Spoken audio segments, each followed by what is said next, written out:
کے اس tempo high وے کے episode میں آپ کا استقبال ہے۔ ملاقات کے اس ایپیسوڈ میں، اس خاص ایپیسوڈ میں، آج ہم مخاطب ہیں علی گڑھ یونیورسٹی کے شعبہ اردو کے فارمر چیئرپرسن اور اردو کے بڑے افسانہ نگار، بڑے فکشن نگار، ہمارے عہد کے بہت بڑے نامور ادیب محترم المقام جناب طارق شتاری صاحب سے۔ سر کی کتابیں، سر کا ادب میں جو کنٹریبیوشن رہا ہے آج، اور منظر نامہ، معاصر منظر نامہ اور اردو میں فکشن، شاعری، ادب، کلچر، ان سب پر آج ہم سر سے بات چیت کریں گے۔ تو سر استقبال ہے، شکریہ اور بہت بہت شکریہ کہ آپ نے ہمارے انویٹیشن کو قبول کیا۔ سب سے پہلے تو ہم آپ سے یہ بات جاننا چاہتے ہیں کہ اردو میں اس وقت کا جو معاصر منظر نامہ ہے فکشن کو لے کر، اس میں بالخصوص ناول کو لے کر جو فضا بنی ہوئی ہے آج، اور کہیں نہ کہیں اس میں شاعری کی جو جگہ ہے، جو اسپیس ہے، اور پھر شارٹ سٹوری کا جو اسپیس ہے، اور اس کے علاوہ جو نان فکشن ہے، غیر افسانوی ادب ہے، ان سب میں ایک جو فرق آ گیا ہے ناول نے کا کیا اس وقت اسپیس ہے، ان سب کے حوالے سے ہم آپ سے جاننا چاہتے ہیں کہ ہمارے ناظرین جو اس بات کو جاننا چاہتے ہیں کہ آج ناول کا بہت زور ہے، تو اس حوالے سے آپ ہمیں بتائیں کہ۔ ہاں دیکھیے ممتاز صاحب، آپ نے بہت ہی ایسا سوال کیا ہے جس کی آج واقعی ضرورت ہے ڈسکس کرنے کی۔ یہ بالکل درست ہے کہ اس وقت اردو میں ناول بہت لکھے جا رہے ہیں، اور نوجوان تقریباً جتنے بھی ادیب ہیں جو افسانہ نگار تھے پہلے، جنہوں نے افسانوں کے مجموعے ان کے پہلے آئے، ان سب نے افسانے کو ایک طرح سے کنارے کر دیا ہے، اور ناول کو انہوں نے اپنا لیا ہے، اور ناول بہت لکھے جا رہے ہیں۔ لیکن اب میں جہاں تک میرا مطالعے کا معاملہ ہے، تو سارے ناول تو نہیں پڑھ سکا میں۔ ظاہر ہے کہ بہت لکھے جا رہے ہیں، سب لوگ لکھ رہے ہیں، لیکن جتنے بھی ناول پڑھے، اور کافی پڑھے، یا پور مکمل نہیں بھی ہوئے تو کہیں قسطوں میں چھپ جاتے ہیں وہ پڑھے، تو زیادہ لکھے جانے کا مطلب میرے نزدیک ہرگز یہ نہیں ہے کہ اچھے ناول لکھے جا رہے ہیں۔ زیادہ لکھے جا رہے ہیں یہ سچ ہے، اچھے لکھے جا رہے ہیں یہ ایک سوالیہ نشان ہے اس پر۔ تو ہمارے ہاں بہت اچھے ناول لکھے گئے، بلکہ ہم تو اگر آپ دیکھیں تو امراؤ جان ادا سے لے کر، اور پھر اس سے پہلے ڈپٹی نذیر احمد، اور اس کے بعد پھر یہ ترقی پسند مصنفین کا دور آیا، اس کے بعد قرۃ العین حیدر، عبداللہ حسین، انتظار حسین، ان لوگوں نے لکھے۔ جدیدیت کے دور میں ناول زیادہ نہیں لکھے گئے، اور ایک دو ناول بس آئے۔ پاکستان میں کچھ ناول آئے، جیسے کہ خوشیوں کا باغ تھا انور سجاد کا، فہیم اعظمی کا جنم کنڈلی تھا۔ ہندوستان میں فسان نام کا ایک ناول کیا، بہت مشہور نہیں ہو سکا، وہ دیا تھا سندر پرکاش نے لکھا تھا۔ کچھ اور ناول آئے، لیکن اس کے بعد بھی ناول آئے۔ پھر ایسا زمانہ آیا ہے کہ جس میں عبدالصمد اور غضنفر اور پیغام آفاقی، اتفاق سے ان تینوں لوگوں نے ناول، نئی نسل کے لوگوں میں ان تینوں نے ناول پہلے لکھا، اور وہ مشہور بھی ہو گئے۔ اس کے بعد سے بہت ناول لکھے جانے لگے، لیکن اب جو ناول لکھے جا رہے ہیں بہت سے بالکل نئے لکھنے والے ہیں، اور بعض لوگ ایسے بھی اس میں ہیں کہ جنہوں نے افسانے نہیں لکھے، براہ راست ناول لکھنا شروع کیا ہے۔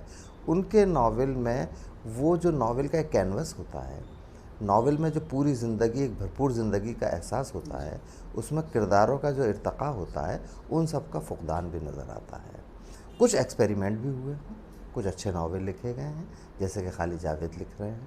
ان کے یہاں یہ لگتا ہے کہ ٹرینڈ سے، جو ٹرینڈ تھا پرانا، اس سے بالکل ہٹ کے وہ لکھ رہے ہیں، اور جو پوسٹ ماڈرنزم کا رجحان پوری دنیا میں عام ہوا، اس کے اثرات ان کے ہاں دیکھنے کو مل جاتے ہیں۔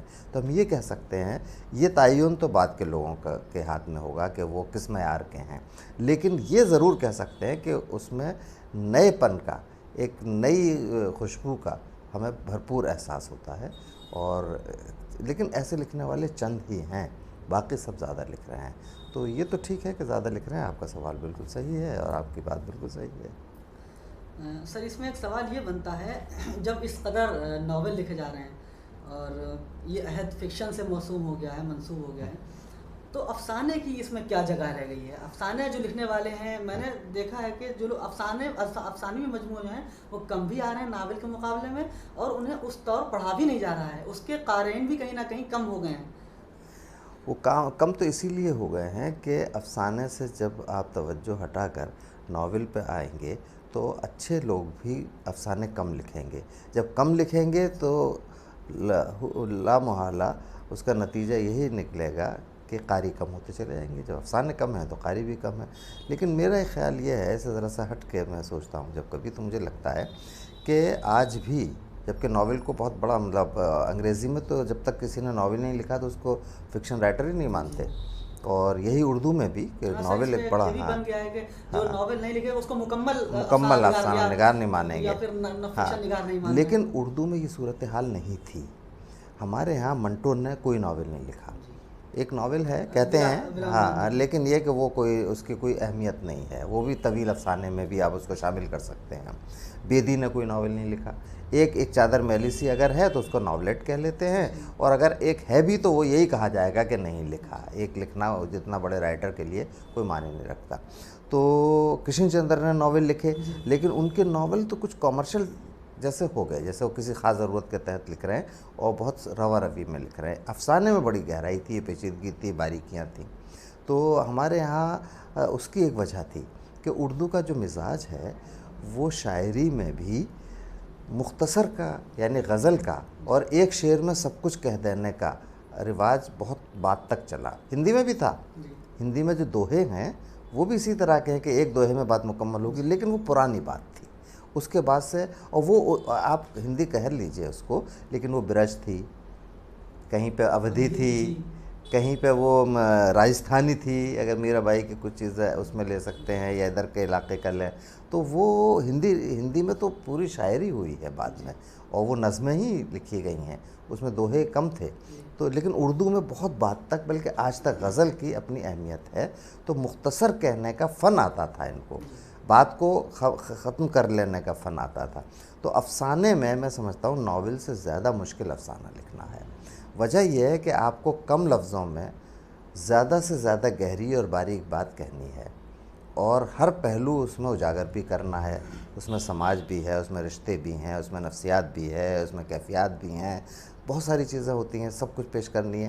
اور ناول میں گنجائش بہت ملتی ہے، اور آپ کو ایک اسپیس ملتا ہے کہ پڑھتے چلے جائیے، کچھ نہ کچھ ملے گا.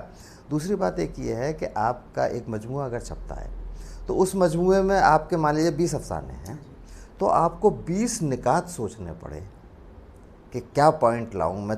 20 تھیم سوچنے پڑے آپ کو.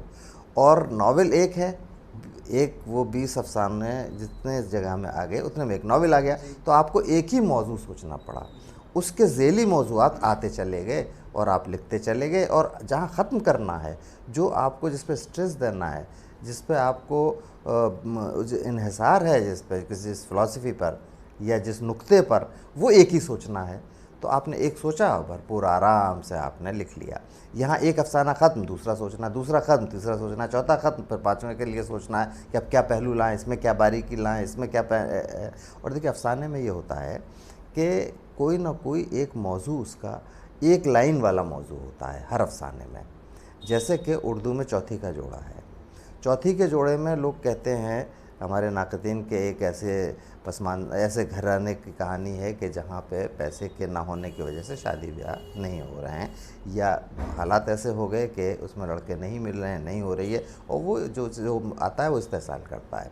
لیکن اس میں اس کے اختتام پہ جائیے اگر، تو اس میں یہی ہے کہ جو بیگم صاحبہ ہیں، جو سیاہ کرتی تھیں اپنی بیٹی کا، بہت رکھتی تھیں چوتھی کا جوڑا، ان کو آخر میں کفن تیار کرنا پڑا تھا. کہانی وہاں لگتا ہے ختم ہوئی، لیکن وہاں ختم نہیں ہوئی. وہ کسی اور کا چوتھی کا جوڑا سی رہی ہیں، اور اس میں وہ سینے میں کامیاب ہو گئی ہیں. بیوت اس کی صحیح بیٹھ گئی ہے، کپڑا چھوٹا پڑ رہا تھا لیکن ٹھیک بیٹھ گیا. اب اس کے بعد سے وہ خوش ہو جاتی ہیں، لڑکیاں والیاں سب اپنے انگوٹھے پہن لیتی ہیں اور چہکنے لگتی ہیں. تو اس میں آخری جملہ اس کا یہ ہے کہ ان کی آنکھوں سے روئی جیسے گالوں پر آنسو گرے اور جذب ہو گئے. اور اگلا اور آخری جملہ ہے، اور ہونٹوں پر مسکراہٹ پھیل گئی. اسی طرح کا جملہ ہے کچھ، یہیں کہانی ختم ہو جاتی ہے۔ تو اب سوال یہ پیدا ہوتا ہے کہ پورا افسانہ آپ نے پڑھ لیا، طرح طرح کی باتیں آپ کرتے رہے کہ اس میں یہ دکھایا گیا ہے، اس میں سماج دکھایا گیا ہے، اس میں غربت دکھائی گئی ہے، اس میں پاکستان ہندوستان بٹوارے کے بعد جو کرائسس آیا تھا شادی بیاہ کا وہ بھی دکھایا گیا ہے، چاہے ذکر نہ آیا ہو پاکستان کا، پھر جو اچھے خاندان تھے ان کی جب بری حالت ہوئی تو کیا صورت ہے یہ دکھایا۔ یہ تو سب اس کے وہ ہیں زیورات ہیں، اس سے تو سجایا گیا ہے افسانے کو۔ ایک نقطہ سوچنا پڑتا ہے رائٹر کو۔ اب اس میں چغتائی کا ہے، یہ میں نے افسانہ اس لیے آپ کے سامنے رکھا کہ یہ بہت کامن افسانہ ہے، سب اس کو جانتے ہو۔ اس میں چغتائی کوئی ایسی بہت بڑی یہ بھی نہیں کہ ورجینا وولف جیسی فکر یا جیمز جوائس جیسی فکر یا کامو اور کافکا جیسی فکر ہو، وہ ایسے افسانے لکھتی تھی جو ہمارے اور آپ کو سب کو اپنے افسانے لگتے تھے اور سب کے سمجھ میں آتے تھے۔ تو اب انہوں نے کیا نقطہ پیش کیا؟ اب آپ سے کوئی پوچھے کہ بھئی آنسو کیوں گرے، تو آپ بہت آسانی سے جواب دے دیں گے چونکہ انہیں اپنی بیٹی یاد آئی اور اس بیٹی کا کفن چونکہ تیار ہوا، اس کا جوڑا تیار نہیں ہو سکا، تو انہیں اس یاد میں ان کے آنکھوں سے آنسو اور وہ گالوں میں جذب ہو گئے ان کے۔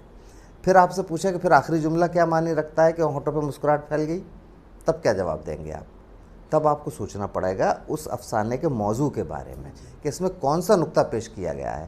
تب پھر اگر آپ سوچ سکتے ہیں تو آپ کے ذہن میں آئے گا کہ اوہو، یہ جو پڑوس کی لڑکی کا جوڑا تیار ہوا ہے اس کی خوشی میں ان کے ہونٹوں پر مسکراہٹ پھیلی ہے۔ گویا کہ نقطہ کیا بیان کیا کہ دوسروں کی خوشی میں شامل ہو کر آپ اپنے غم کو بھلا سکتے ہیں، جو آنسو ہیں ان کو آپ بھول سکتے ہیں اور مسکراہٹ پھیل سکتی ہے اگر آپ دوسروں کی خوشیوں میں شریک ہونا سیکھ جائیں۔ عام طور سے کہا جاتا ہے دوسروں کے غموں میں شریک ہو جائیے، لیکن انہوں نے بالکل الگ نقطہ پیش کیا اس افسانے میں کہ دوسروں کی خوشیوں میں شامل ہو کر آپ خوش ہو سکتے ہیں، اپنے غم کو بھلا سکتے ہیں۔ تو اس نقطے کی یہ جو فلسفیانہ یا نفسیاتی یا کیفیاتی جو نقطہ ہے، اس نقطے کی وجہ سے پورا افسانہ لکھا گیا۔ اسی طرح ہر افسانے میں ایک نقطہ سوچنا پڑتا ہے، ہر افسانے میں رائٹر کو ایک نقطہ، اس پر وہ پوری بیس کرتا ہے۔ تو اتنے سارے نکات نئے نئے اس کے ذہن میں آئیں تب وہ افسانے لکھے گا۔ منٹو نے جیسے لکھے افسانے، منٹو کے ہر افسانے میں آپ کو ایک نقطہ ملے گا، بیدی کے ہر افسانے میں نقطہ ملے گا، کوئی بھی افسانہ ان کا لیجئے، کرشن چندر کے بھی افسانے میں، جو ان کے کالو بھنگی اور اس طرح کے افسانے جو بہت مشہور ہوئے، جو سطحی لیول پر لوگوں نے لیا اس کو، یہ پسماندہ طبقہ ہے یا چھوت چھوت کی بات ہے، اس میں یہ سب نہیں ہے، اس میں وہی نکات بیان کیے گئے ہیں۔ اب ظاہر ہے کہ ہر افسانے کے نکات پر بات کرنے کا موقع یہ نہیں ہے، نہ اتنا آپ کے پاس وقت ہے، نہ سامعین کے پاس اتنا وقت ہے کہ وہ سنیں، لیکن کہنے کا مطلب یہ ہے کہ افسانے میں ایک نقطہ بہت گہرائی کے ساتھ سوچنا پڑتا ہے۔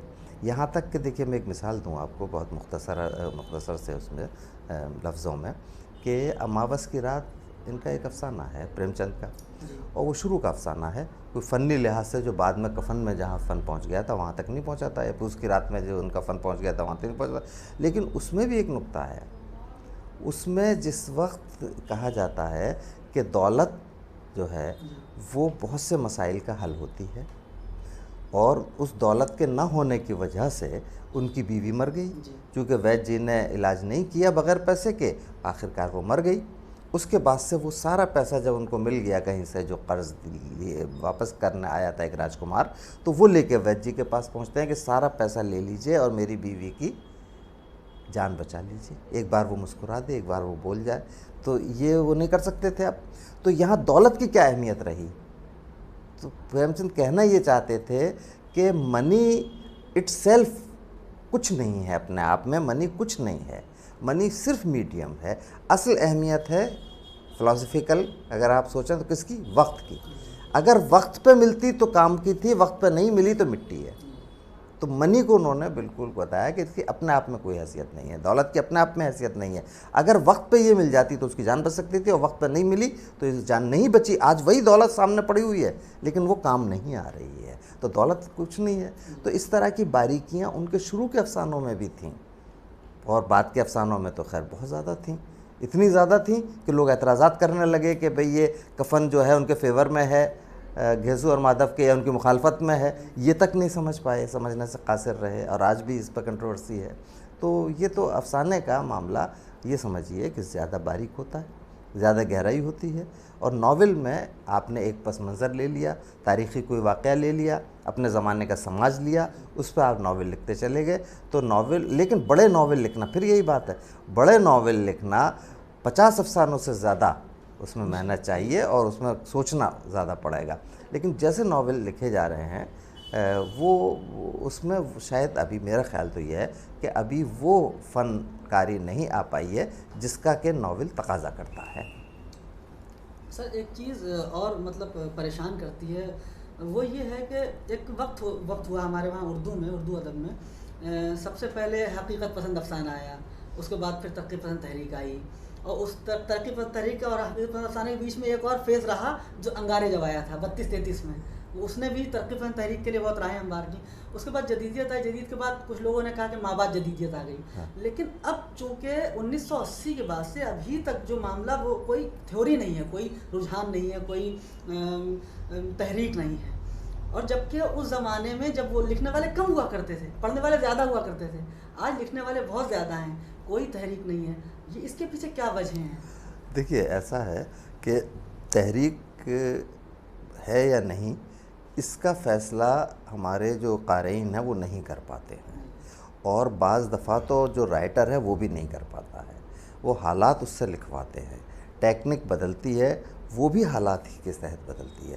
آج ہمارے زمانے میں اگر موبائل کی وجہ سے یا نیٹ کی وجہ سے ہمیں بہت فاسٹ ہر ایک سے کنیکٹ ہونے کا موقع مل رہا ہے، تو اس کی ٹیکنک بھی افسانے کی ایسی ہو جائے گی کہ اس میں بہت فاسٹ کنیکشن ہوں گے. تو ٹیکنک حالات بدلتے ہیں. ہاں، یہ جو رجحانات کا سوال ہے یہ ناقدین طے کرتے ہیں، اور یہ انہی کا ایک طرح سے اس کو کہنا چاہیے کہ شوشہ جو چھوڑا ہوا ہے یہ ناقدین کا ہی ہے. وہ ایک تحریک بناتے ہیں، کبھی اپنی لیڈرشپ بنانے کے لیے، کبھی اپنے آپ کو اہم کرنے کے لیے، یا ایک طرح سے پورے رجحان کا سربراہ بننے کے لیے. تو یہ انہی کا کیا ہوا معاملہ ہوتا ہے. اتفاق سے اس زمانے میں ہمارے اردو میں خاص طور سے، اور مجھے تو لگتا ہے ہندی میں بھی، آلوچک جو ہیں وہ کمزور پڑ گئے ہیں، بلکہ نہ ہونے کے برابر رہ گئے ہیں. اب اسٹوڈنٹس جیسے کہ تشریح کر دیتے ہیں، جیسے کہ سرسری طور پر ناولوں پر اور افسانوں پر لکھ دیتے ہیں، اس طرح کی تنقید لکھی جا رہی ہے. وہ تنقید جو یہ بتا دیتی تھی کہ یہ رجحان یہ ہے اور مغرب میں یہ رجحان چلا تھا، اس سے اس رجحان کو مماثل سمجھ کے ہم اس کو نام دے سکتے ہیں ماڈرنزم کا، پوسٹ ماڈرنزم کا اس کو نام دے سکتے ہیں، یا حقیقت نگاری کا، ریئلزم کا نام دے سکتے ہیں، یا سمبولزم کا نام دے سکتے ہیں، یا اس میں ایبسٹریکشن ہے تو وہاں چلا تھا اس سے آیا. تو یہ ناقدین کا ہوتا تھا رول، اور تنقید کمزور ہو گئی ہے. تنقید کے کمزور ہونے کی ہی وجہ سے ناولوں کی جو تعداد بڑھ رہی ہے، اس کی ایک وجہ یہ بھی ہے. اگر تنقید مضبوط ہو تو وہ دودھ کا دودھ پانی کا پانی کر دے گی. تنقید جو اچھی چیزیں نہیں ہیں ان کو صاف ظاہر کر دے گی کہ اس میں کوئی گہرائی نہیں ہے، اور جو اچھی ہیں ان کو وہ کہاں سے کہاں پہنچا سکتی ہے تنقید. تو نقاد کا رول ختم ہو گیا، نقاد کی تعداد بھی کم ہو گئی، اور نقاد کی اہمیت بھی کم ہوئی ہے ادھر. تو اس کی وجہ تو یہ ہے کہ اس وجہ سے وہ رجحانات نہیں آ رہے. ہاں، ایک تحریک ضرور ایسی تھی ان سب میں جسے ہم ترقی پسند تحریک کہتے ہیں، کہ اس کا ڈائریکٹ رشتہ جو تھا وہ سماج سے تھا. باقی اپنے آپ ہی حقیقت نگاری بھی اپنے آپ ہی آئی، ریئلزم بھی، ماڈرنزم بھی آیا کہ انہوں نے ٹھیک ہے ٹیکنک میں تبدیلی کی. ان کے ہاں نظریات کا کوئی ماڈرنزم نہیں تھا. لوگ کہتے ہیں کہ صاحب اردو کا اگر صرف حوالے سے بات کریں کہ ترقی پسند تحریک میں جو تھا مارکس کا خاص رول تھا، کچھ حد تک فرائڈ کا تھا نفسیات کے معاملے میں. تو یہ تو جدیدیوں کے ہاں بھی تھا. جی سر، فرائڈ کا جدیدیت میں بہت اور نہیں، مارکسسٹ یہ جو تھے انور سجاد اور یا بلراج مہندرا، یہ مارکسسٹ تھے. تو نظریاتی طور پر تو یہ تو ترقی پسند ہوئے، لیکن ٹیکنک کی وجہ سے ناقدین نے ان کو جدیدیت کا حامی وہ بتایا، امام بتایا ان کو جدیدیت کا، دونوں کو، بلراج مہندرا کو اور ان کو بھی. تو یہ تو ناقدین کا رول ہوتا ہے. باقی اس میں لوگ لکھنے والے لکھتے رہتے ہیں. اور وہ تحریک ضرور ایسی تھی جس کی باقاعدہ اس کا منشور بنا، اس کی باقاعدہ کانفرنس ہوئی، پریم چند سے اس کی صدارت کروائی، پھر اس تحت لوگوں نے لکھا، وہ چلا. اور پھر اب یہ کہہ سکتے ہیں آپ کہ وہ تحریک ختم نہیں ہوئی ہے. وہ تحریک اب رائٹرز کی جبلت میں، بلکہ اس کی خون میں شامل ہو گئی ہے. اب کوئی رائٹر یہ بتائیے، اس میں یہ تھا انسان دوستی، اس میں تھا غریبوں سے محبت، جی اس میں تھا ظلم کے خلاف بات کرنا، اس میں تھا مظلوم کا فیور کرنا۔ کون سا ادیب آج ایسا ہوگا وہ کسی بھی تحریک سے تعلق رکھتا ہو جو غریبوں کا دشمن ہو، ظلم کا ساتھ دینے والا ہو اور وہ پسماندہ طبقے سے نفرت کرتا ہو؟ تو وہ ادیب ہی کہاں ہوگا؟ ادیب کا تو دل نرم ہوتا ہے۔ تو وہ اس کا مطلب وہ ماڈرنسٹ ہو، پوسٹ ماڈرنسٹ ہو یا ریئلسٹک ہو اپروچ ہو اس کی، وہ ترقی پسندی ہے ایک طرح سے، ایک معنوں میں۔ لیکن وہ جو پروپیگنڈا والا ادب تھا وہ ختم ہو گیا، جس میں صرف پروپیگنڈا تھا وہ ختم ہو گیا۔ یعنی نظریاتی طور پر ترقی پسندی جو تھی وہ ختم وہ ہو گئی۔ خون میں شامل، نظریاتی طور پر تو خون میں شامل ہے، اچھا اچھا لیکن وہ جو شعوری طور پر اس کو ثابت کرتے تھے اور لکھتے تھے، اور اس میں کمزور افسانے ہی لکھے گئے تھے، ایسے افسانے، اسی لیے منٹو وغیرہ کو بہت زیادہ آپ ثابت نہیں کر سکتے کہ وہ ترقی پسند تھے یا نہیں تھے۔ بیدی کو بھی کبھی کبھی، جبکہ بیدی تو پورے طور پر تھے، لیکن ان کو بھی ان کی تحریروں کو دیکھ کے نہیں ثابت کر سکتے آپ۔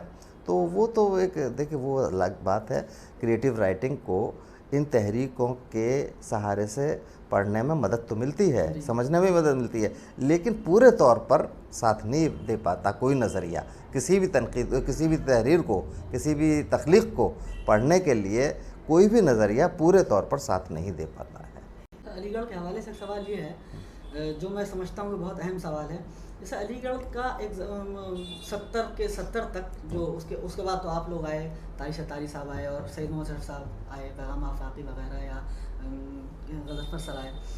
اس سے پہلے جو شاعری میں اور فکشن میں دونوں میں بہت بڑے بڑے نام، قرۃ العین حیدر، عصمت چغتائی اور کیا نام ہے، منٹو کا بھی علی گڑھ سے نام جوڑا جاتا ہے، یا پھر شاعری میں خلیل الرحمن اعظمی، شہریار، یہ تمام لوگ آئے، بشیر بدر وغیرہ مشاعروں میں بہت مشہور ہوئے تھے۔ اس کے بعد جو 70 کے بعد جو لوگ آپ آیا، پھر اور وہ سیلیبریٹی رائٹر رہے، چاہے وہ شاعر ہوں، چاہے وہ افسانہ نگار ہوں، فکشن لکھنے والے ہوں۔ اس وقت ایسا وہ منظر نامہ یا پھر وہ جو پورا ایک رہا فضا رہی علی گیرینز کی، وہ مین اسٹریم لٹریچر میں نہ فکشن میں نہ شاعری میں نظر نہیں آتی۔ تو کس نظر سے آپ اس کو دیکھتے ہیں؟ دیکھیے ایسا نہ ہوگا، یہ جو ہے نا یہ ایک طرح کا ایلیوژن ہے، ایک طرح کا دھوکہ ہے۔ ادب جو ہے وہ جس کو کہنا چاہیے، علی گڑھ کے حوالے سے صرف بات کرتے ہیں، اس کو ادب کو چھوڑیے اس وقت، تو علی گڑھ میں جو لوگ تھے وہ لوگ آج بھی ہیں، لیکن ایز اے ہول جو ادیب کی حیثیت ہے وہ کم ہوئی ہے، تو وہ سیلیبریٹی نہیں ہو پا رہے ہیں۔ دیکھیے فلم میں، اب فلم لیجئے، فلم ڈائریکٹ میڈیم ہے جہاں سے کہ لوگ اس کو گلوریفائی کرتے ہیں ان رائٹرز کو، وہاں سے رائٹنگ ختم ہو گئی، وہاں سے شاعری ختم ہو گئی۔ آج کی فلم دیکھیے آپ، کوئی بھی فلم دیکھ لیجئے، اچھے سے اچھے موضوع پہ بنے گی، لیکن وہ بایوپک بن رہی ہے، یعنی جو گزرا ہے، جیسے ہمارے ڈائجسٹ میں کہانیاں سچی کتھائیں سچتی تھی نا، اس طرح کی فلم بن رہی ہے۔ تو اس میں وہ فکر کی کوئی ضرورت نہیں ہے کہ رائٹر فکر لے کر آئے، تو رائٹر نہیں ہوگا، ڈائریکٹر ہی رائٹر ہو جائے گا اب۔ اسی طرح شاعری نہیں ہوگی، میوزک ڈائریکٹر ہی شاعری کر لے گا اور وہ تک بندی کر کے اور اپنا گانا بنا لے گا۔ تو جب فلم جیسی جگہ پہ شاعر کی اور مصنف یعنی کہانی کار کی دونوں کی اہمیت نہیں رہی، تو کہاں سے سیلیبریٹی پیدا ہوں گے؟ ایک تو وجہ یہ ہے۔ دوسری بات، جو سماج کے ہمارے لیڈران تھے، جو ہمارے حاکم تھے، جو ہمارے یونیورسٹی کے لیول پر اگر دیکھیں، جو وائس چانسلر اور یہ سبھی ہوتے ہیں نا، یہاں جن کی اہمیت ہوتی ہے، یونین ہے، یہ سب، تو ان لوگوں کے یہاں سے ادب خارج ہو گیا ہے، پوری دنیا میں خارج ہوا ہے، ہندوستان میں کچھ زیادہ ہوا ہے خارج، کیونکہ اتنا میٹرلسٹک ہو گئے ہیں لوگ کہ ادھر توجہ نہیں دیتے۔ اب وائس چانسلر اگر کسی کو بلا لیتا تھا، شہریار صاحب کو جب وہ ساہتیہ اکیڈمی ایوارڈ ملا تو وائس چانسلر نے بلا کے ان کو دعوت دی، تو وائس چانسلر اہمیت سمجھتا تھا نا ادب کی، اس کو خود ہونا ضروری تھا کچھ نہ کچھ۔ بھائی ذاکر حسین تھے یا اور دوسرے، علیم صاحب تھے، وہ بھی رائٹر تھے، وہ بھی بڑے ترقی پسند تحریک میں ان کا خاص رول ہے۔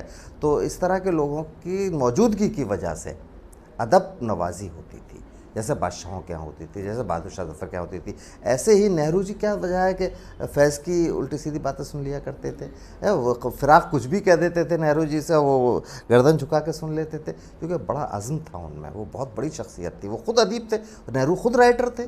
بھئی ڈسکوری آف انڈیا جیسی کتاب لکھنا آسان ہے، پورے ہندوستان کو انہوں نے آئینے کی طرح سے روشن کر دیا، اس میں کتنے طبقے، کتنے تبدیلیاں، کتنے زمانہ، سب کچھ اس میں ہے۔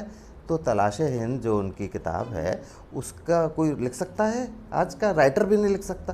تو وہ جب موجود ہیں ہمارے پرائم منسٹر کی حیثیت سے تو کیا وجہ ہے کہ ہمارے رائٹرز کی اہمیت نہیں ہوگی؟ اور رائٹرز کو جب وہ بلائیں گے ان کو بڑے بڑے اعزاز دیے جائیں گے بغیر کسی پولیٹکس کے، صرف ان کے ادب پر، تو وہ ایک سیلیبریشن بنتا ہے.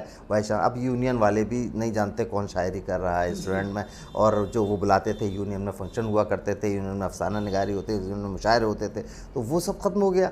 تو وہ ان کو اپنا دوسری طرف سمجھانا ہے. اب وہ یونین میں جو یہاں کی علی گڑھ کی آپ بات کریں اگر، تو یونین کا جو معیار تھا اب وہ وہاں کا معیار کے بجائے پنچایتی الیکشن والا معیار ہو گیا ہے. تو اس کی وجہ سے ان ادیبوں کی، ان رائٹرز کی، ان پڑھے لکھے لوگوں کی، ان فلاسفرز کی اہمیت جب اپنے پلیٹ فارم پہ نہیں ہو رہی ہے تو پوری دنیا کیسے سیلیبریٹی مان لے گی اس کو؟ تو یہ ایک چینج آیا ہے. اس کو میں خرابی اب بھی نہیں کہہ سکتا.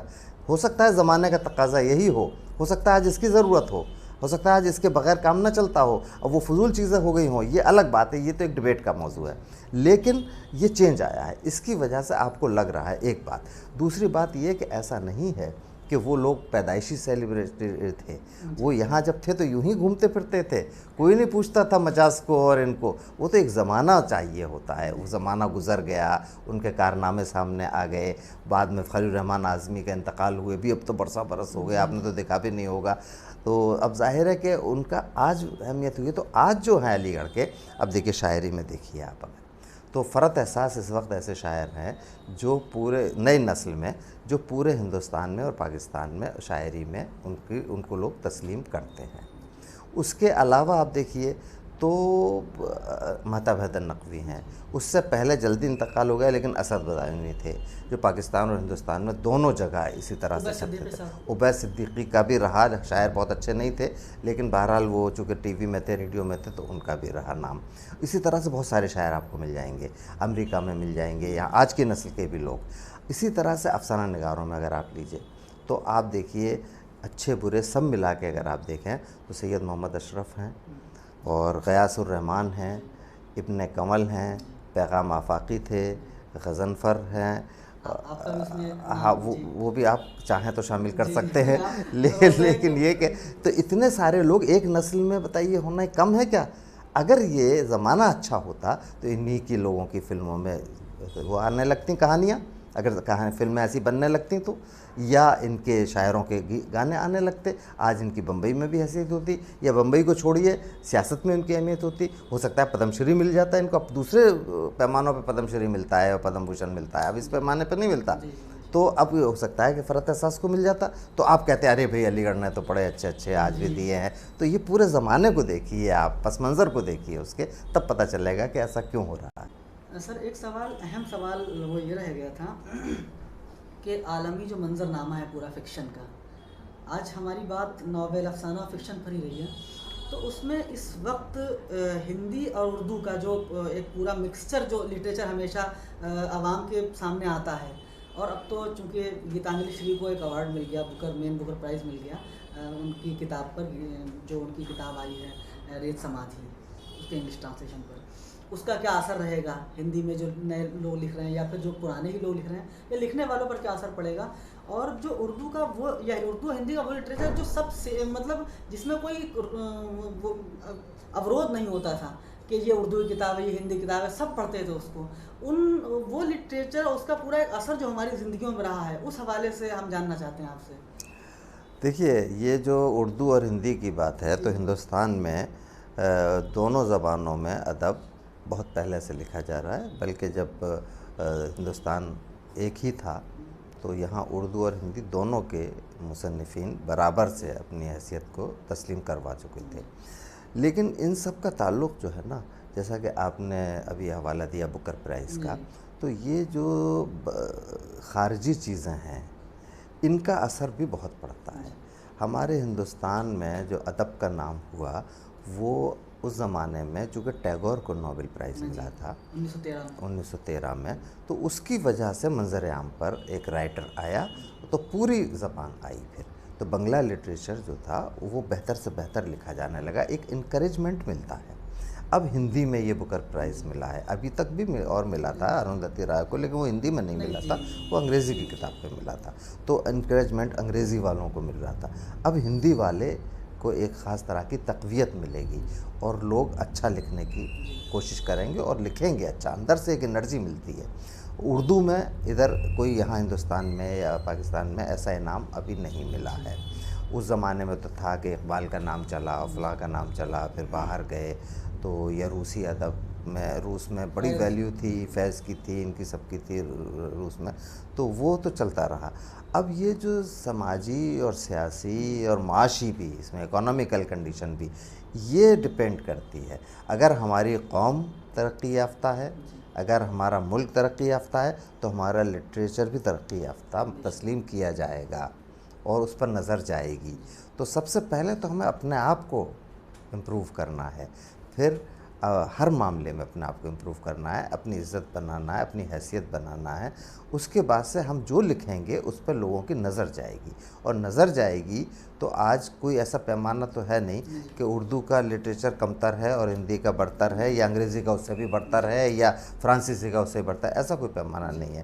سب جگہ کا لٹریچر ہوتا ہے، ان کے قوموں کی بات ہے، وہ قوم ترقی یافتہ ہے، اگر دنیاوی دوسری ترقیاں کر رہی ہے تو ادھر نظر جاتی ہے۔ اب کیا پوسٹ ماڈرنسٹ کہہ رہے ہیں، دریدا کیا کہہ رہا ہے، فوکو کیا کہہ رہا ہے، یہ کیوں نظر گئی؟ چونکہ یہ وہاں سے آیا جو ملک ترقی یافتہ تھا، تو آپ کے یہاں سے بھی گیا۔ آج بھی جو عربین نائٹس ہے پوری دنیا میں بہت بڑا ادب سمجھا جاتا ہے، وہ رومی کی جو مثنویاں ہیں وہ پوری رباعیاں، ہاں عمر خیام کی جو رباعیاں ہیں وہ گریٹ لٹریچر کے اس میں آتی ہے، آفاقی ادب۔ اور ہندوستان میں جو مہابھارت ہے اور جو ایپکس ہیں یہ پوری دنیا میں، اور جو میتھولوجی ہے پوری دنیا میں بہت عزت کی نظر سے دیکھی جاتی ہے، بہت بڑا لٹریچر، چونکہ وہ اس زمانے میں ہمارے ملک جو تھے یہ ترقی یافتہ تھے اور دنیا کے کسی بھی ملک سے ترقی میں برابر کی ٹکر لے رہے تھے۔ اب یہ کہ کسی وجہ سے حالات ایسے ہوتے ہیں، اتار چڑھاؤ آتا ہے، بغیر ریزن کے آتا ہے، آپ نہیں کہہ سکتے کہ اس کی وجہ کیا ہے، لیکن یہ ہوا ہے جب آپ ترقی کریں گے آپ کے حالات بہتر ہوں گے، آپ کا دنیا میں عزت اور نام بڑھے گا، عزت ہوگی، تو آپ کے لٹریچر پر بھی نظر جائے گی۔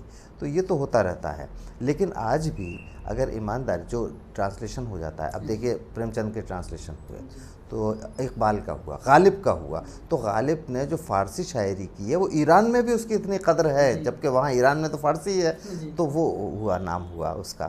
تو جب ٹرانسلیشن ہوگا اس میں بہت وقت لگتا ہے، اس میں 100 سال لگ جاتے ہیں۔ اب آج کے زمانے کا چاہیں آپ کبھی 10 سال کے اندر 5 سال کے اندر رزلٹ آ جائے تو وہ نہیں آئے گا، یہ تو ممکن نہیں ہوتا ہے۔ تو جب اقبال کا ہوا تو جہاں جہاں ٹرانسلیشن ہوتا جا رہا ہے تو اب پتہ چل رہا ہے کہ ہاں صاحب یہ آتا۔ منٹو کا ہوا تو منٹو کو دیکھیے، دنیا میں انگریزی میں کوئی بھی کتاب ایسا انگریزی کی مضمون نہیں ملے گا جہاں ہندوستان کے کسی ادب کا ذکر آیا منٹو کا نہ آئے۔ تو یہ اس میں ٹائم کتنا لگا، منٹو کو ختم ہوئے کتنے دن ہو گئے، 55۔ ہاں تو یہ ہوتا ہے، تو ایسا نہیں ہے، اچھا برا لکھا جاتا ہے۔ اور جہاں تک پورے عالمی پیمانے پر ہے تو ادب کا، لٹریچر کا اسے کہتے ہیں، اور سیریس لٹریچر کا تو پوری دنیا میں ہی ایک طرح سے زوال ہی ہے، کیونکہ اب دنیا دوسرے انداز سے چل رہی ہے۔ اس کا جو رول تھا اس کا کم سے کم اہمیت رہ گئی ہے، یعنی جو روحانیت اور جو انسانیت اور جو اندرونی کیفیات اور اندرونی طاقت اور قوت میں جو اضافہ کرتا تھا ادب، اس کی ضرورت ہی محسوس نہیں ہو رہی۔ اب ٹیکنالوجی نے ایسا حملہ کیا ہے، لیکن زیادہ دن کوئی چیز نہیں چلتی ہے، بڑی بڑی ٹیکنالوجی آئیں اور وہ ختم ہو گئیں، اور پوری دنیا ختم ہو گئی، پھر سے دنیا بنی، پھر سے شروع ہوئے۔ تو یہ ضروری نہیں ہے کہ اسی کا دور رہے، اس سے بھی لوگ فیڈ اپ ہوں گے، اور اس سے فیڈ اپ ہوں گے تو ہو سکتا ہے جنگلوں میں نکل جائیں، ہو سکتا ہے سادھو سنت بن جائیں، ہو سکتا ہے پیر فقیر بن جائیں، ہو سکتا ہے ادیب بن جائیں۔ تو ادیب کیا تھے پہلے؟ پیر فقیر ہی تو ہوا کرتے تھے بھئی۔ کالی داس تھے تو کہاں جنگلوں میں بیٹھ کے ہی، سور داس تھے تو چھوٹی سی ایک جگہ پہ انہوں نے بیٹھ کے اپنا سب کچھ کیا، تلسی داس تھے تو ایودھیا تھا ہی کتنا بڑا اس وقت، وہاں سرجو کے کنارے بیٹھے ہوئے ہیں، اور تمام یا مہابھارت لکھی گئی، یا والمیکی تھے تو جنگلوں میں بیٹھ کے ہی تو انہوں نے لکھا سب کچھ۔ تو اب یہ جو لوگ تھے، ان لوگوں کو کی اہمیت جو فلاسفرز کی تھی، فلاسفرز تھے، سائنس کیسے ایجاد ہوئی؟ وہ پیڑ کے نیچے لیٹے ہوئے ہیں نیوٹن، جنگل میں اکیلے ہیں، مہینوں سوچ رہے ہیں تو پتہ چلا ایک پھل گرا، تب ان کو پتہ چلا گریوٹی ہے زمین میں۔ تو یہ جو ایک تنہائی اب نہیں مل پا رہی ہے، وہ ملے گی، جب وہ ملے گی تو بڑا لٹریچر بھی پیدا ہوگا۔ ایک آپ کی ذاتی زندگی سے جڑا ہوا سوال ہے، وہ یہ ہے کہ جب آپ علی گڑھ میں آئے اور اس زمانے میں یہاں کا ادب اور یہاں کا کلچر یا ہندوستان کا پورا، آپ نے تو ایک بڑی تہذیب کو بنتے اور بگڑتے اور اس کے جو مختلف جو اس کے فیض ہیں ان سب کو دیکھا ہے. پھر اس کے بعد جب آپ نے افسانے لکھنا شروع کیا، آپ کے اس زمانے میں جو آپ کے ساتھی تھے انہوں نے افسانے اور شاعری کی، اور اس کے بعد آج ایک وہ لمبا سفر جو تاری چھتاری جس نے آپ کو بنایا، جو پھر شہرت ملی، آج آپ ان تمام چیزوں کو، اس ہندوستان کو، اس کلچر کو، اس تہذیب کو بلکہ ایک اس میں ایک نیا ٹرم ہے علی گیرینزم کو کس طور پر آپ دیکھتے ہیں؟ دیکھیے اس کے دو جواب ہیں. ایک جواب تو یہ ہے کہ بڑا اچھا زمانہ تھا، تہذیب جو تھی وہ ہمارے حواس پر چھائی ہوئی تھی، مہذب تھے، ایک خاص کلچر تھا، ہم لوگوں کا اٹھنا بیٹھنا چلنا پھرنا ہر ایک میں ایک تنظیم تھی، ایک سسٹم تھا، اس کے تحت ہم بات کرتے تھے، اس کے تحت ہم گفتگو کرتے تھے، اس کے تحت ہم بیٹھتے تھے، جاتے تھے، آتے تھے، خاص تکلفات تھے، خاص طریقہ کار تھا، چائے پینے کے آداب الگ تھے، کھانا کھانے کے آداب الگ تھے، ایک خاص تہذیب کو ہم نے دیکھا. آج وہ نہیں ہے تو دکھ ہو رہا ہے. یہ پوری دنیا میں یہی ہوتا ہے.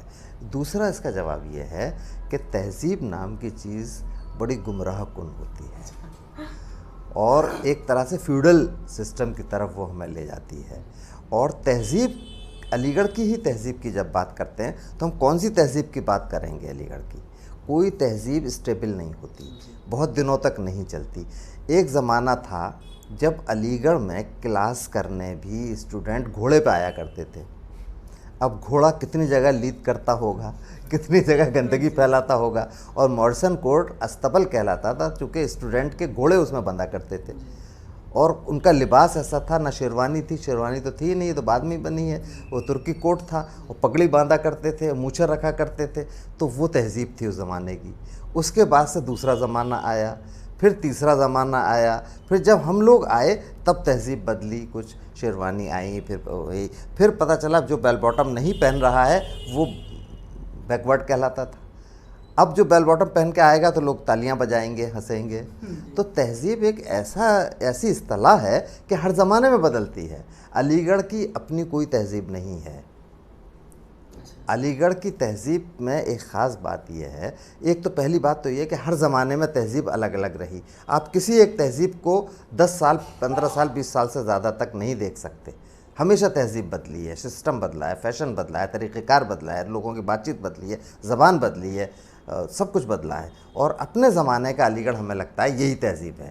50 سال پہلے آدمی سے پوچھیے وہ اپنے تہذیب بتائے گا، 30 سال پہلے والے سے ہوتی ہے وہ اپنے زمانے کی تہذیب بتائے گا. آج کے لڑکوں سے پوچھ لیجئے آپ تو وہ بھی اپنے زمانے کی ایک خاص تہذیب بتائیں گے اور کہیں گے کہ بڑا اچھا ہمارے یہاں کلچر ہے. تو یہ تو زمانے کے حساب سے بدلتا ہے. دوسری بات یہ ہوتی ہے تہذیب میں کہ بھئی اس کا بڑا یہ ویگ سی اصطلاح ہے کہ تہذیب کیا ہے. اور علی گڑھ کی تہذیب میں ہاں ایک خاص بات ضرور کہہ سکتے ہیں آپ، جو شروع سے اور ابھی تک چلی. اب میں نہیں کہہ سکتا، اب کا جواب آپ دیں گے چونکہ آپ ہاسٹل میں رہ رہے ہیں اور دیکھ رہے ہیں. ایک بات یہاں یہ ہے تہذیب کے بننے کی کہ یہاں کوئی ایک تہذیب کسی علاقے کی تہذیب نہیں ہے. یہ علی گڑھ کی تہذیب بالکل الگ ہے چونکہ یہ بہت ساری تہذیبوں کا مجموعہ ہے، ایک گلدستہ ہے. وجہ کیا ہے؟ میں آیا یو پی سے، میرے دوست آئے بنگال سے، ایک دوسرا دوست ہے راجستھان سے کیونکہ ہر جگہ کا آتا تھا، اور ایک تیسرا دوست ہے بہار سے اور وغیرہ وغیرہ، کشمیر سے. یہ سب لوگ آئے، اب ہم لوگ ایک ساتھ رہنے لگے. علی گڑھ جو ہے وہ ریزیڈینشل یونیورسٹی تھی، آج بھی ہے، اور ریزیڈینشل کریکٹر ہے اس کا. ہاسٹل بننا کوئی بڑی بات نہیں ہے، ہاسٹل تو ہر یونیورسٹی میں ہوتے ہیں، لیکن کریکٹر ہونا اس کا، یہاں سارا نظام ہاسٹل سے چلتا ہے. آج بھی مارک شیٹ لینے جائیں گے تو آپ ڈین آفس نہیں جائیں گے، پرنسپل آفس نہیں جائیں گے، پرووسٹ آفس جائیں گے. تو سارا نظام جو ہے ریزیڈینشل یونیورسٹی کا کریکٹر جو اس کا ہے، اسی لیے ہے کہ اس میں کوشش یہ کی گئی کہ جو ہاسٹل لائف ہے، جو بورڈنگ ہاؤسز ہیں، ان پہ پوری توجہ دی جائے شروع سے، سرسید کے زمانے سے. بلکہ اس زمانے میں تو آپ کو تعجب ہوگا کہ جن کی یہاں بڑی بڑی کوٹھیاں تھیں. خواجہ جمال تو ابھی کی بات ہے، ابھی انتقال ہوا ہے کچھ دن پہلے، سمی منزل میں رہتے تھے، بہت بڑی کوٹھی تھی جس سرسید سے بھی اس کا تعلق ہے. تو بہرحال وہ ان کو بھی پابند کیا گیا کہ آپ ہاسٹل میں رہیے، اتنی بڑی کوٹھی موجود ہے یہاں. تو ہاسٹل میں رہنا کمپلسری تھا چونکہ وہ تہذیب مطلب جو بھی کچھ کلچر ہے اس کو سکھایا جا سکے. تو اب 4-5 جگہ کے لوگ آئے, اب آپ نے کوئی لفظ بولا, مجھے اچھا نہیں لگا, میں نے ٹوک دیا, مذاق اڑایا, تو آپ چھوڑیں گے اس لفظ کو یا نہیں چھوڑیں گے؟ اس نے کوئی لفظ بولا یا جملہ بولا یا کوئی حرکت کی یا چال دکھائی ایسی جو آپ کو بہت اچھی لگی, تو آپ اپنائیں گے یا نہیں اپنائیں گے؟ اپنائیں گے نا. تو میں نے آپ کا اپنایا, اس نے اس کا اپنایا, آپ نے میرا اپنایا, تو اچھی اچھی چیزیں تو اکٹھی ہو گئیں, اور جو خراب لگ رہی تھیں, آکورڈ لگ رہی تھیں, آٹومیٹیکلی چھٹتی چلی گئیں. تو ایک نئی تہذیب بنی یہاں کی, جس میں سب اچھا تھا. یہ یہاں کا اچھا, وہ وہاں کا اچھا, وہ وہاں کا اچھا, سب اچھا مل کے ایک تہذیب بنی. اور ایک جگہ رہنے کی وجہ سے, رات دن ساتھ رہنے کی وجہ سے, ایک ہی کمرے میں رہنے کی, ایک ہی ہاسٹل میں رہنے کی وجہ سے یہ نظام جو تھا وہ قائم ہو گیا اور تہذیب بننے لگی. تو یہاں کی تہذیب پرفیکٹ تہذیب اس لیے کہلاتی تھی کہ ہر جگہ کی اچھی اچھی چیزیں موجود ہیں, خراب چیزیں اپنے آپ کٹ گئیں. پہلی بات تو یہی تھی اس میں. اچھا, نظام جو تھا رہنے کا بالکل ابھی کا بتا دیں, ہم اپنے زمانے کا, یعنی ہم سے پرانے لوگ بھی ابھی موجود ہیں, لیکن ہمارے زمانے تک کچھ پابندیاں تھیں ہاسٹل کے الاٹمنٹ میں. مثلاً اگر 2 بھائی ہیں سگے تو وہ ایک ہال میں نہیں رہ سکتے, ہال میں, ہاسٹل نہیں, ایک ہال میں نہیں رہ سکتے, ان کو دوسرا ہال ہی لینا پڑے گا. پہلی بات. سبب اس کا سر کیا ہوتا ہے؟ بتاتے ہیں. اچھا, دوسری بات, اگر وہ ایک شہر کے ہیں, ایک اسٹیٹ کے ہیں, تو ایک ہاسٹل میں نہیں رہ سکتے. ایک شہر کے ہیں تو ایک ونگ میں نہیں رہ سکتے. اور ایک ہی گاؤں کے اور اس جگہ کے ہیں, اگر وہ ڈسٹرکٹ کے اگر ہیں تو نہیں, وہ ایک کمرے میں نہیں رہ سکتے 2 بھائی, یعنی ان کو الگ الگ رہنا.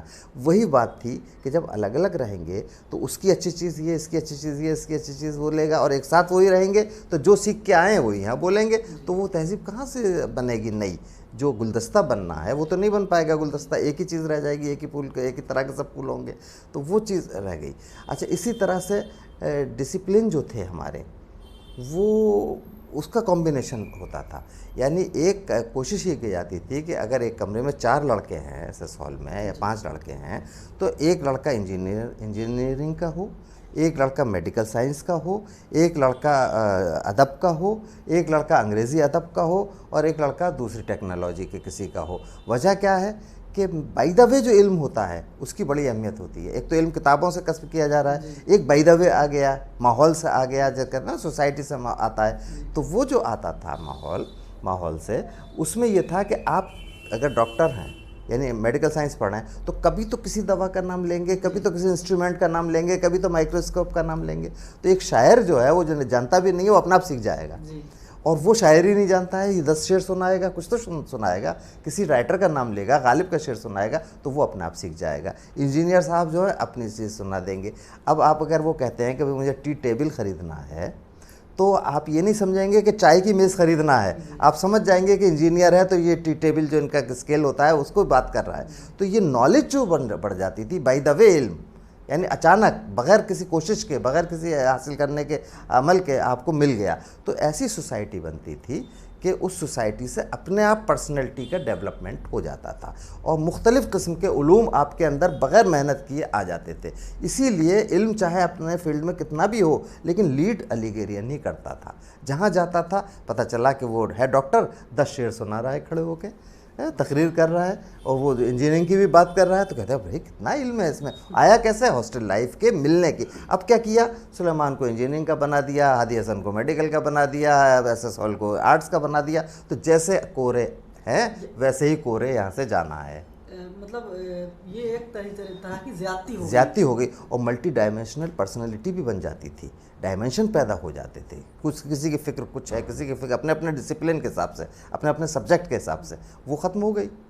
تو ایک نئی بات یہ پتہ چلی کہ بیسیکلی بنیادی طور پہ تہذیب کا جو نقصان ہوا وہ یہاں ہوا ہے, اور ان وجہوں سے ہوا ہے, حاکموں کے ان حکم نامے کی وجہ سے ہوا ہے کہ ایسا کر دیجئے, ایسا کر دیجئے, چھوٹی چھوٹی چیزوں کے لیے. کہہ رہے بھائی سب آرٹس کے ہوں گے, پرووز بھی آرٹس کا ہوگا تو وہ کنٹرول کر لے گا. کہاں کنٹرول کر پائے گا, کہ نہیں کر پائے گا. وہ تو کسی بھی سبجیکٹ کا ہو, ٹیچر تو ٹیچر کے احترام ہے. تو یہ غلط طریقے کے فیصلے لیے گئے ہیں. سر اس میں آپ کا جو سوال میرا ایک اور تھا وہ یہ تھا کہ آپ نے ادب کے حوالے سے اپنی زندگی کے بارے میں کچھ ہمیں نہیں فراہم کیا. دیکھیے, چونکہ ہمارا تعلق جو ہے وہ کریٹیو رائٹنگ سے ہی ہے, تنقید وغیرہ تو ضرورت کے تحت ہی لکھ لیتا ہے آدمی.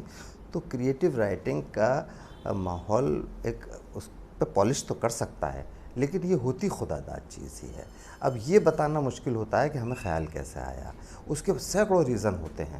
اس زمانے میں کتابیں بہت پڑھی جاتی تھیں، لائبریری میں اوپر اسٹیک میں جائیے تو جو ناول جہاں رکھے ہوئے ہیں، تو ایک ڈپلومہ کرتا ہے کوئی لڑکا تو وہ بھی رضیہ بٹ کے ناول تو نکال ہی لائے گا، جو ذرا سے پاپولر رائٹنگ ہے ان کی، عفت موہانی کا تو پڑھ ہی لے گا، گلشن نندا کے تو پڑھ ہی لے گا۔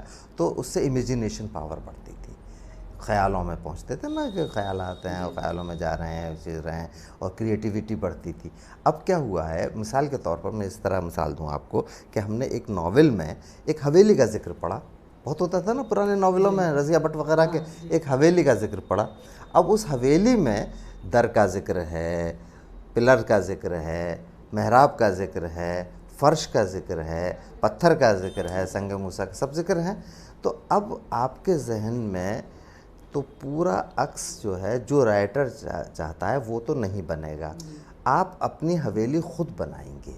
جو آپ نے پلر دیکھے ہیں، چاہے وہ آگرہ کے قلعے میں دیکھے ہوں یا اپنے گھر میں دیکھے ہوں، وہ آپ کھٹ سے لے کے وہاں کھڑا کر دیں گے جب پڑھ رہے ہوں گے تو امیج بنائیں گے۔ محراب اپنے حساب سے بنائیں گے، پتھر اپنے حساب سے رنگ دیں گے، جو آپ نے دیکھا ہے، جو آپ کا تجربہ ہے، ایکسپیرینس ہے، اس سے آپ نے ایک حویلی تعمیر کر لی۔ دوسرے صاحب نے پڑھا، وہ بھی حویلی بنائیں گے، کیونکہ حویلی کا ذکر ہے وہاں، وہ دوسری حویلی ہوگی کیونکہ ان کے ایکسپیرینسز کام آئیں گے۔ تیسرے آدمی نے پڑھا، اس نے حویلیاں نہیں دیکھی ہیں، تو وہ پلر سیدھے سیدھے انگریزی طرز کے بنا لے گا، کچھ کر لے گا، وہ بھی اپنے حساب سے وہ الگ بنائے گا۔ تو اب تین لوگوں نے اپنے اپنے ذہن سے پڑھتے وقت حویلیاں بنائیں، تو کیا کیا؟ کریشن کیا، تو کریٹیویٹی بڑھی، کریٹیویٹی بڑھی۔ تو اگر آپ لکھنا چاہیں گے تو آپ میں خود بخود تخلیقی قوت پیدا ہو گئی ہے، تو اس کا سہارا لے کے آپ کچھ نہ کچھ لکھ سکتے ہیں۔ تو یہ نہ پڑھنے سے، اور ٹی وی میں دیکھا آپ نے، فلم میں دیکھا آپ نے، آڈیو میں دیکھا، تو جیسی حویلی دکھائی ویسی ہی آپ نے دیکھی، ویسی میں نے دیکھی، ویسی اس نے دیکھی، اپنا کچھ عمل نہیں ہوا، تو کریٹیو پروسیس ختم ہو گیا، کریٹیویٹی ختم ہو گئی آپ کی۔ تو یہ تو پوری دنیا میں ایسا ہوا ہے، کریٹیویٹی پہ اثر پڑا ہے۔ اب اسی لیے فلاسفی کی حیثیت بہت تھی، ہر چیز کو فلاسفر کہتے تھے۔ آج تک آپ پی ایچ ڈی کی جو فل فارم ہے تو ڈاکٹر آف فلاسفی کہتے ہیں، تو فلاسفی کے نام ہی نام رہ گیا، حیثیت تو ختم ہو گئی اس کی۔ تو یہ زمانے کا اتار چڑھاؤ ہوتا ہے۔ اچھا، اس میں صرف اتار نہیں ہے، یہ اتار چڑھاؤ ہے، اس کا پھر سے آئے گا، یہ سرکل کی طرح سے دنیا گھومتی ہے، پھر ہوگا، دوسری شکل میں آئے گا۔ ہو بہو کبھی نہیں ہے لوٹ کے آتا ہے زمانہ، اور کوئی بھی چیز ہو بہو، لیکن دوسری شکل میں آئے گی، اور یہ ایک سسٹم ہے، ہوتا رہتا ہے، ہوتا رہتا ہے، یہ ہوتا رہے گا۔ سر، ہم لوگ جو ادب کے اسٹوڈنٹ ہیں، یہ آخری سوال ہے، ان کو فکشن کے حوالے سے، وہ اگر وہ معاصر فکشن میں جو اس وقت کا ہمارے جو لکھنے والے لوگ ہیں، کن جو بی اے کے، ایم اے کے یا ریسرچ کے بھی اسٹوڈنٹس ہیں، یا پھر وہ اسٹوڈنٹس جو کہ اسٹوڈنٹ نہیں ہیں، پڑھ چکے ہیں اور سرکاری نوکریوں میں ہیں، وہ اگر پڑھنا شروع کریں یا پھر پڑھنا چاہیں فکشن کی کتابیں، شاعری کی کتابیں یا نان فکشن، تو وہ کون سی کتابیں پڑھیں؟ اور اس وقت جو لکھنے والے ہیں ان میں کچھ نام اگر آپ ہمیں بتائیں، کچھ کتابیں سجیسٹ کر سکیں۔ نام تو چونکہ بہت ہوتے ہیں تو نام تو مختصر وقت میں بتانا بہت مشکل ہے، لیکن یہ سمجھ لیجئے کہ یہ سب کو معلوم ہوتا ہے کہ ہمارے یہاں، جیسے اردو کا اگر صرف حوالہ لیں کہ ہمارے یہاں کون کون سے بڑے شاعر ہیں، سب کو معلوم ہوتا ہے یہ، وہ چاہے ایک ایک زمانے کا ایک ایک آدمی ہی کیوں نہ یاد ہو۔ میر ہیں، غالب ہیں، یہ ہے اقبال ہے، پھر فیض ہیں، یا فیض کے زمانے میں فراق وغیرہ کو لے لیجئے، اور بعد میں شہریار اور ندا فاضلی اور ان کو لے لیجئے جو کہ بالکل بعد کے ہیں، ان کا نام تو سب جانتے ہیں۔ تو ان کے ادب کو پڑھنے سے تو کچھ ملے گا، اور اگر آپ بہت خراب ادب پڑھیں گے تو آپ کو کچھ نہیں ملے گا۔ یہ آپ کو سب کو معلوم ہوتا ہے کون سا ادب اچھا ہے۔ اسی طرح فکشن میں ہے، آپ نے پریم چند کو پڑھا، یا اس سے پہلے ڈپٹی نذیر احمد کو پڑھا، یا امراؤ جان رسوا کو پڑھا، یا اس کے بعد سے پھر ترقی پسندوں کو پڑھا، قرۃ العین حیدر کو، انصار حسین کو، عبداللہ حسین کو پڑھا۔ تو یہ جب آپ کو معلوم ہے کون سا ہے، تو یہ آپ کو معلوم ہے، تو کہنے کا مطلب یہ ہے کہ یہ تو پوچھئے مت کہ کون سا اچھا ہے کون سا برا ہے، یہ سب جانتے ہیں اور آپ کو معلوم ہے، تو آپ اچھا ادب پڑھیے۔ دوسری بات یہ ہے کہ اردو میں، اگر اردو کے صرف حوالے سے ہم بات کر رہے ہیں، ہر زبان پہ یہ اس کا اطلاق ہو سکتا ہے، اردو میں اگر آپ کو کچھ کر رہا ہے تو اگر آپ براہ راست انگریزی نہیں پڑھ سکتے ہیں تو آپ تراجم ضرور پڑھیے۔ یعنی آپ کو معلوم ہونا چاہیے کہ ٹالسٹائے نے کیا لکھا، ترگنیو نے کیا لکھا، دوستویسکی نے کیا لکھا، چیخوف نے کیا لکھا، یہ آپ کو معلوم ہونا چاہیے، گوگول نے کیا لکھا، یا گورکی نے کیا لکھا، اسی طرح کافکا نے کیا لکھا، کامو نے کیا لکھا، جیمز جوائس نے کیا لکھا، ورجینیا وولف نے کیا لکھا، آپ کو معلوم ہونا چاہیے تراجم پر۔ شیکسپیئر نے کیا لکھا، کسی نہ کسی طرح سے آپ کو معلوم ہونا چاہیے۔ ڈرامے جو لکھے گئے ان میں کس نے کیا کیا لکھا۔ تو یہ جو ہے کہنے کا مطلب یہ ہے کہ ریڈنگ اور ریڈنگ، اچھے ادب کی ریڈنگ ہمیشہ کیجیے، تو آپ کے اندر اگر ذرا سی بھی رمق ہے کریٹیوٹی کی تو آپ بہت اچھے کریٹیو رائٹر بن سکتے ہیں، شاعر بنیں یا فکشن رائٹر بنیں۔ تو یہ تو پڑھنا ہے، اس کا اور کوئی طریقہ نہیں ہے، صرف پڑھنا اور صرف پڑھنا، دیکھنا نہیں ہے، پڑھنا ہے اس کا۔ ابھی میں نے ایک فلم دیکھی تھی جو اس پر بنی تھی، کرائم اینڈ پنشمنٹ پر، راج کپور کی تھی، تو وہ ناول بھی پڑھا تھا، فلم بھی دیکھی۔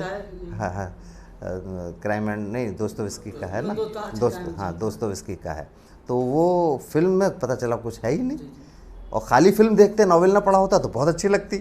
تو یہ پتہ چلتا ہے کہ پڑھیے، صرف پڑھیے، اور کوئی طریقہ نہیں ہے اس کا۔